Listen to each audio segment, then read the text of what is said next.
It's well known that there are hundreds of benefits of exercise, but a new study published by the British Journal of Sports Medicine says that for older women, the effects are especially dramatic.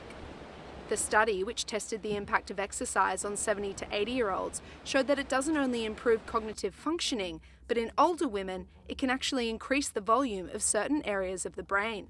Dr. Laura Bradfield from the Brain and Mind Research Institute says that this is because exercise causes the proliferation of new brain cells, otherwise known as neurogenesis. So the animals that got no exercise compared to the animals that got exercise showed a lot less labeling of new cells. So these new cells are created all of the time, but if you exercise, it increases the number of new cells that are created. The study found a link between regular aerobic exercise and the size of the area of the brain called the hippocampus, which controls verbal memory and learning. Dr. Laura Bradfield says that this is important for older women because the hippocampus is very sensitive to the effects of aging, such as Alzheimer's, dementia, and depression. But the hippocampus is a very important structure. It is the episodic memory that tends to go first. If you can increase the number of new brain cells in this particular part of the brain, and you can increase our ability to form these episodic memories and not to forget the episodic memories as well, that can be quite powerful in combating the mild cognitive decline and dementia and those kinds of impairments that specifically seem to target older people. Mother of 3 and empty nester Jo Johnston-Burt is well aware of the need to prioritise exercise as you get older, not only for its physical advantages, but for the mental benefits it brings.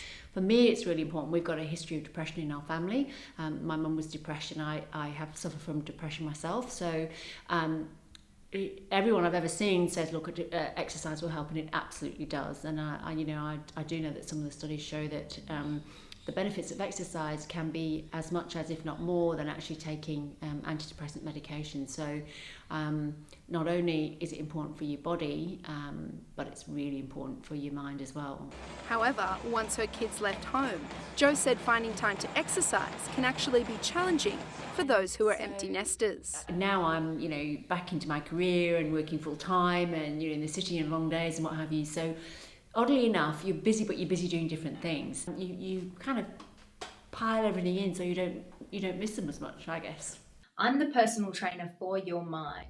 Mindset specialist Kylie Ryan says that as a health motivator, she often encounters the specific challenges that women face at this stage of life. There's a lot of hormonal shifts that happen. I mean, that's probably the most predominant thing that I see.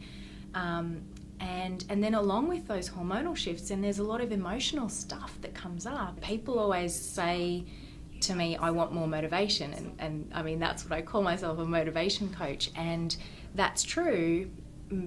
But the real thing that people really need is that inspiration. It's that sense of really yearning, of wanting to do something. To stay motivated, Jo makes exercise part of her weekly routine and says that being too hard on yourself can lead to demotivation. And what I've learned is that it doesn't have to be that much of a big deal anymore. Just turning up. Some days will be rubbish because you're really tired and you think, oh, this is just dreadful, it's a really hard slog. And some days will be really good. So you just actually have to turn up. Kylie Ryan agrees that you need to find something you enjoy so that it supports your zest of life. That's the real key. Is, don't make it like this punishing thing that you have to do and you're trying to beat yourself into do it. Make it something that you enjoy, that you want to do. While aerobic exercise seems to be able to slow the shrinkage of the hippocampus, it seems that it's the inactivity that poses the threat to older women. There's that sense of, I can't have children anymore, my children are grown up, that there is this sense of, it's all over. And that's so not the case. It can really be like a whole new chapter, and I really believe that women need to own their power as they step into their older years. So there's so many things that you can do to take control. Activity is one of them, and so many consequences of not doing it, so many benefits for doing it. So it seems like a no-brainer to me. It seems the answer is clear. If you want to maintain a healthy brain, you have to get moving. Hopefully I'll be around till I'm 110. I'm very, very happy. Amelia Crawford for the Nest Chapter.